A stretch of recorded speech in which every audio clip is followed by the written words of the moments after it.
요즘 우리 사회 각 분야에서 일하는 사람의 나이가 점점 많아지고 있습니다.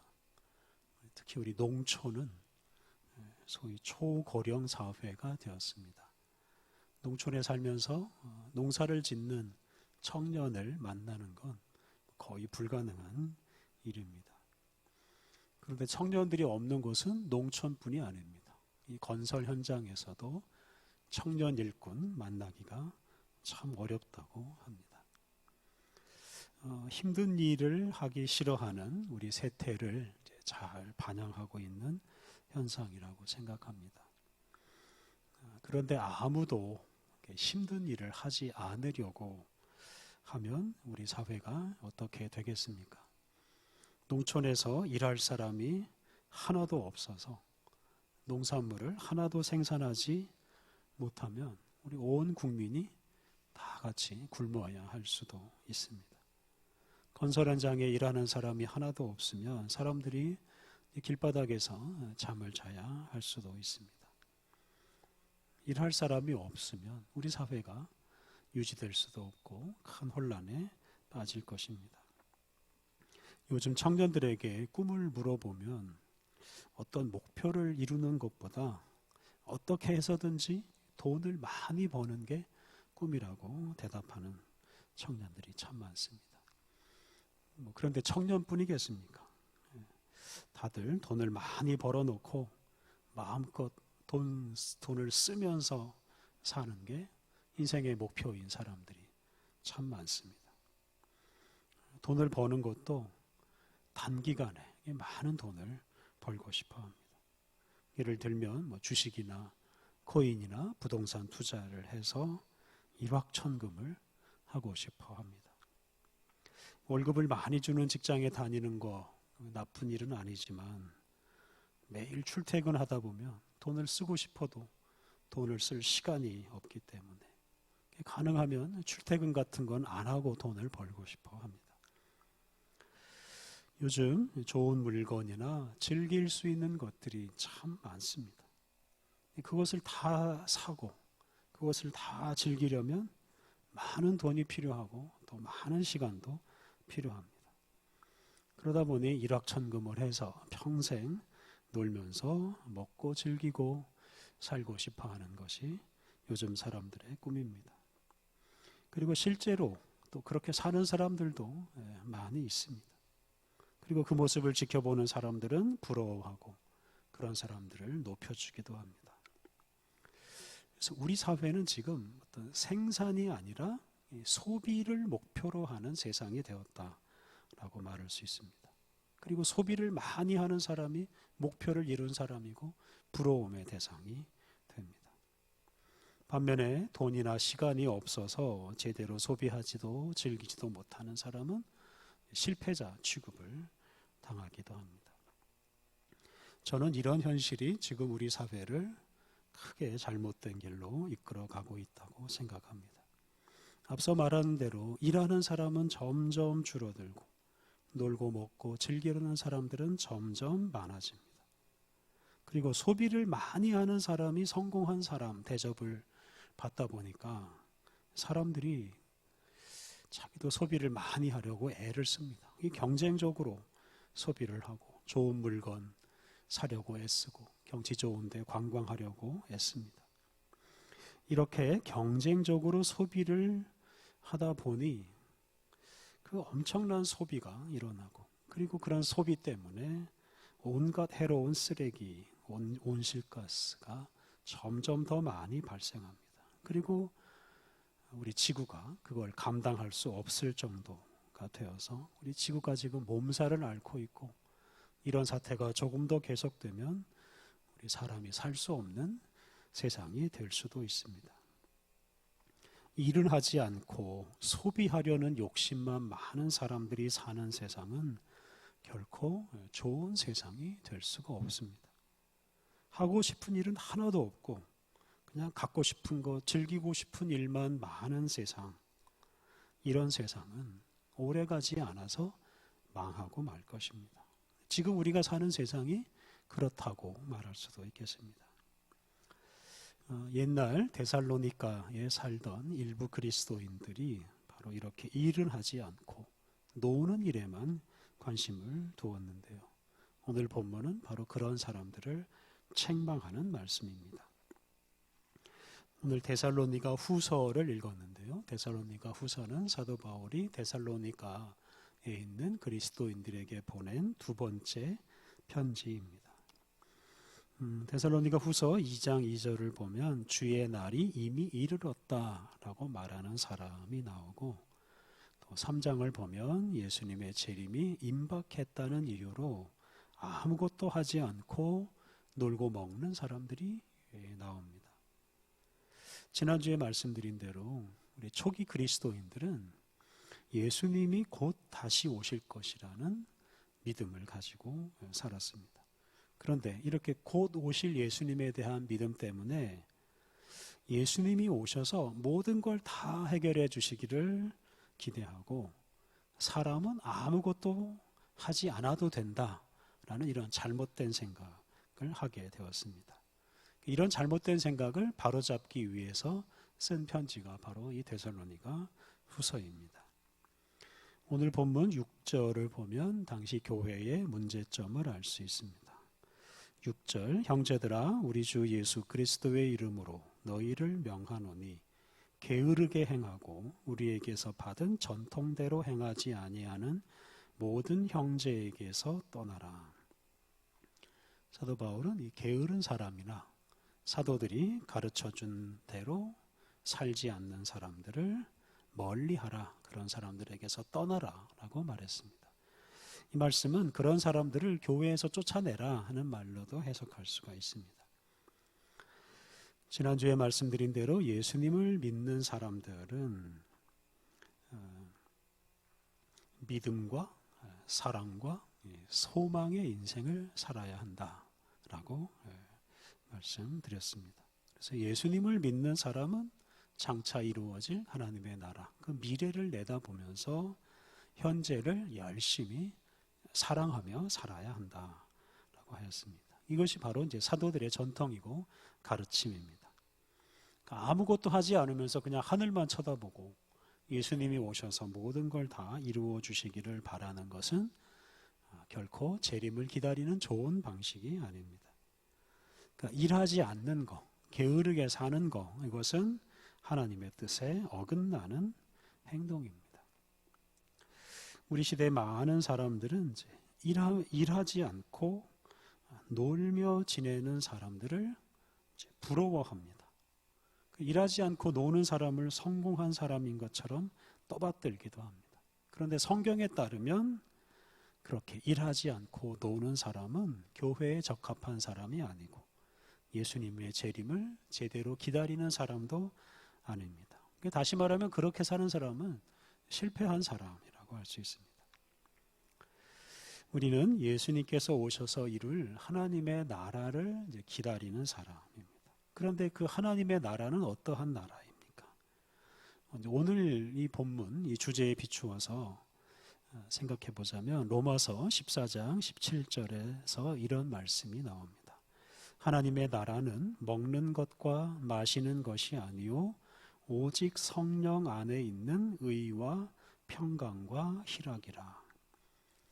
하나님의 나라는 먹고 마시며 노는 것이 아닙니다. 하나님 나라에 들어가면 아무 근심 걱정 없이 마음껏 놀고 마음껏 먹고 마실 수 있다라고 생각하지 않아야 합니다.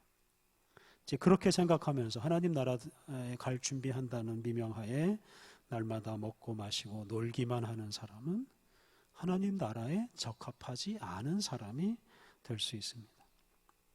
하나님 나라가 어떤 나라인지를 제대로 알지 못하면 하나님 나라에 어울리는 생활을 할 수가 없습니다.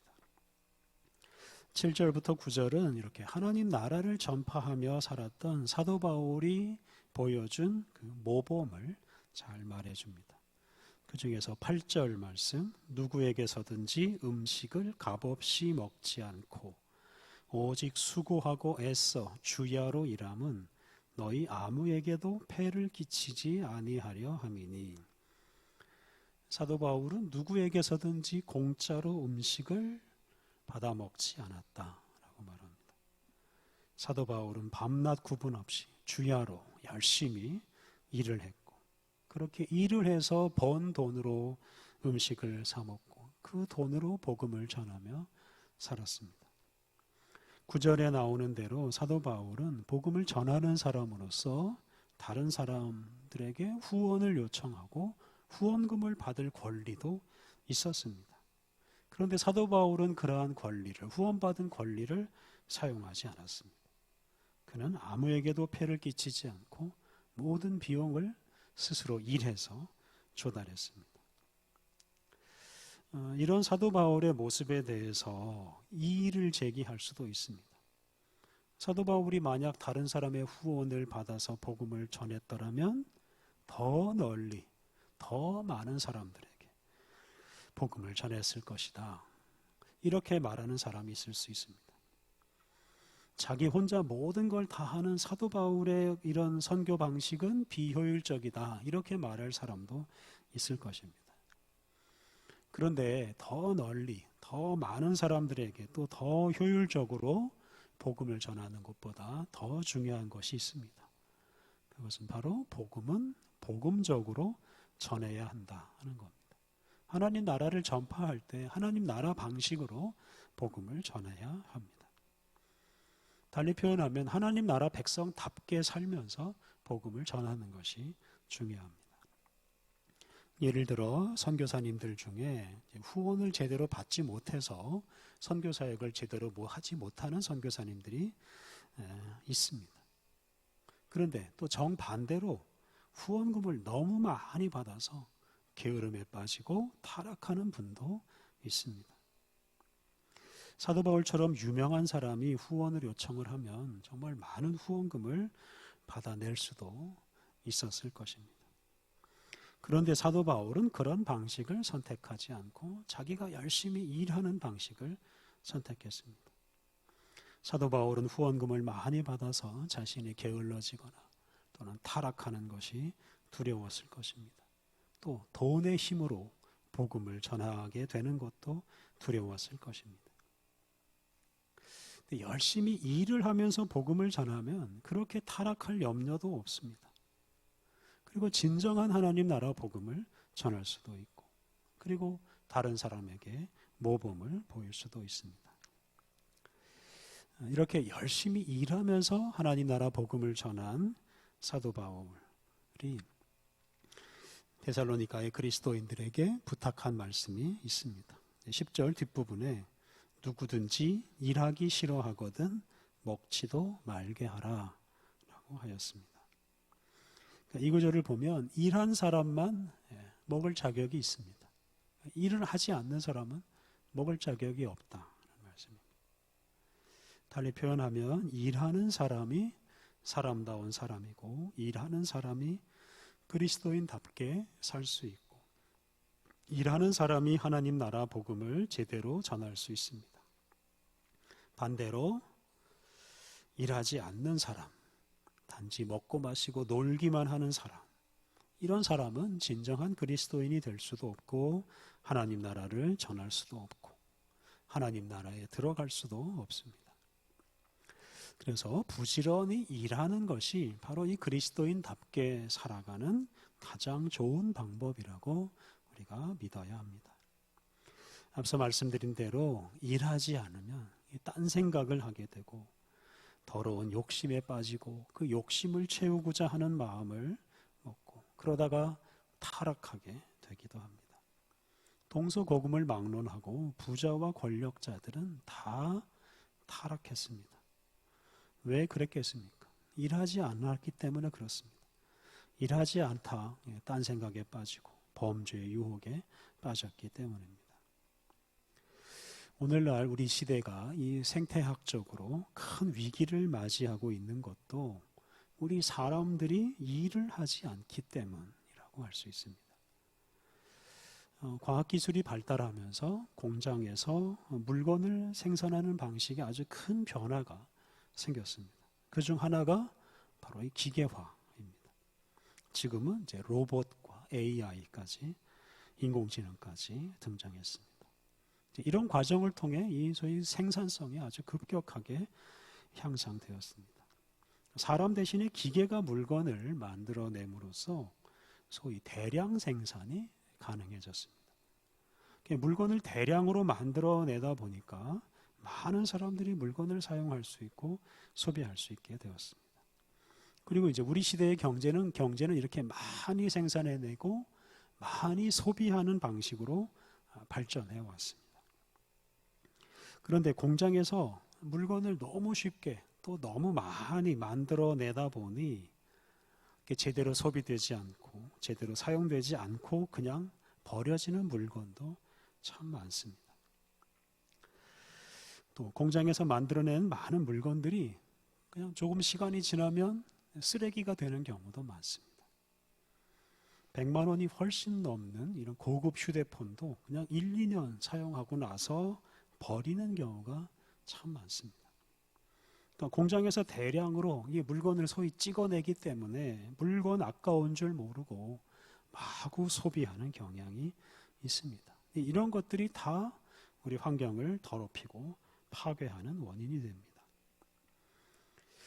제 말이 시대에 뒤떨어진 소리처럼 들릴 수도 있습니다만 지금 우리 인류는 사람이 부지런히 일하는 방식으로 물건을 만들어내지 않고 있습니다. 그리고 공장에서 너무 쉽게 물건을 만들어내고 있습니다. 바로 이것 때문에 사람이 수고하지 않고 물건을 만들어내는 이것 때문에 세상이 망해가고 있습니다. 앞서 말씀드린 대로 공장에서 대량으로 물건을 만들어내는 과정에서 엄청난 쓰레기와 유해 물질이 배출되고 또 그 물건을 사용하고 폐기하는 과정에서도 환경을 더럽히는 또 파괴하는 일들이 수없이 많이 벌어집니다. 그래서 만약에 우리 인류가 이 기계화 이전 시대, 소위 수공업 시대죠. 수공업 시대로 돌아가서 사람이 직접 일일이 자기 손으로 물건을 만들어내는 시대로 돌아간다면 우리 시대의 이 환경 문제는 아주 일시에 해결될 것입니다. 우리가 수고하지 않고 값싸게 여러 가지 물건을 구입할 수 있다고 해서 결코 좋아만 한 일은 결코 아닙니다. 그런 태도를 가지고 있으면 물건을 마구 사용하고 쉽게 버립니다. 그리고 그것이 우리 지구 환경에 큰 부담이 됩니다. 만약 우리가 사용하는 물건들을 다 우리 손으로 직접 만들어서 많은 시간과 많은 수고를 들여서 만든다면 우리가 정말 그 물건을 다르게 대할 것입니다. 정말 소중하게 다루고 오랫동안 사용할 것입니다. 우리 인류는 지금 자기가 수고한 것보다 훨씬 더 많은 것을 누리고 소비하고 있습니다. 우리 인류가 자기 수고에 비해서 너무나 많은 에너지와 물건을 소비하고 있습니다. 일은 하지 않고 먹고 마시고 노는 일에만 열중하는 사람들이 너무 많습니다. 바로 이러한 삶의 태도, 바로 이러한 사람들이 우리가 사는 환경을 파괴하고 죽음으로 몰아가고 있습니다. 열심히 일하지 않고 단지 욕심만 채우며 사는 사람, 이런 사람은 자기와 세상을 죽음으로 몰아가는 사람입니다. 부지런히 일하는 것이 하나님의 뜻이고 다시 오실 예수님을 기다리는 가장 좋은 자세입니다. 여러분, 지나친 욕심은 버려야 합니다. 수고한 만큼만 먹고 마시고 수고한 만큼만 누리고 즐겨야 합니다. 그렇게 살아야 그게 진정으로 우리를 살리고 이 세상을 살립니다. 하나님 나라는 먹고 마시고 노는 것이 아닙니다. 하나님 나라는 성령님 안에서 희락과 평강과 의와 평강과 희락을 누리는 것입니다. 그러니까 하나님의 나라는 정의와 평화와 기쁨이 있는 것입니다. 그러니까 그 나라는 물건을 많이 만들고 많이 소비하는 그런 방식으로 이룰 수 있는 나라가 아닙니다. 부지런히 수고하고 수고한 만큼만 얻고 누리는 그런 정의로운 생활로 그런 하나님의 나라를 이룰 수 있습니다. 물건을 소비하는 기쁨이 아니라 하나님을 사랑하고 이웃을 사랑하는 기쁨이 충만한 나라가 바로 하나님 나라입니다. 수고한 것 이상으로 누리고 소유하려는 그런 욕심을 부리고 살면 우리가 다른 사람들이나 다른 피조물들에게 폐를 끼칩니다. 지금 우리 인류가 바로 이렇게 폐를 끼치는 방식으로 살고 있습니다. 일은 하지 않고 즐기기만 하려는 사람들 때문에 수많은 생명체가 지금도 목숨을 잃고 있습니다. 부지런히 수고하여 자기 먹을 것을 얻는 사람, 이런 사람은 다른 피조물이나 다른 사람에게 폐를 끼치지 않고 진정한 복과 기쁨을 누릴 수 있습니다. 일하기 싫거든 먹지도 말라라고 하신 우리 하나님 말씀을 명심하고 더 부지런히 일하며 살아가야 하겠습니다. 함께 기도하겠습니다. 아담과 하와를 창조하시고 그들을 동산에 두시고 동산을 일구며 살게 하신 하나님, 우리가 주님께서 주신 사명을 따라서 부지런히 일하고 수고하게 하옵소서. 수고한 것 이상을 기대하지 않게 하옵소서. 수고하지 않으므로 다른 피조물에게 폐를 끼치지 않게 하옵소서. 하나님, 우리 사람들의 무분별한 욕심과 소비로 인해 수많은 생명이 죽어가고 지구 환경은 나날이 악화되고 있습니다. 하나님, 이러한 세상을 사는 우리들이 수고하여 얻은 것에만 만족하는 삶으로 진정한 기쁨을 누리게 하옵소서. 또한 그러한 삶으로 이 세상에 하나님 나라를 전파하게 하옵소서.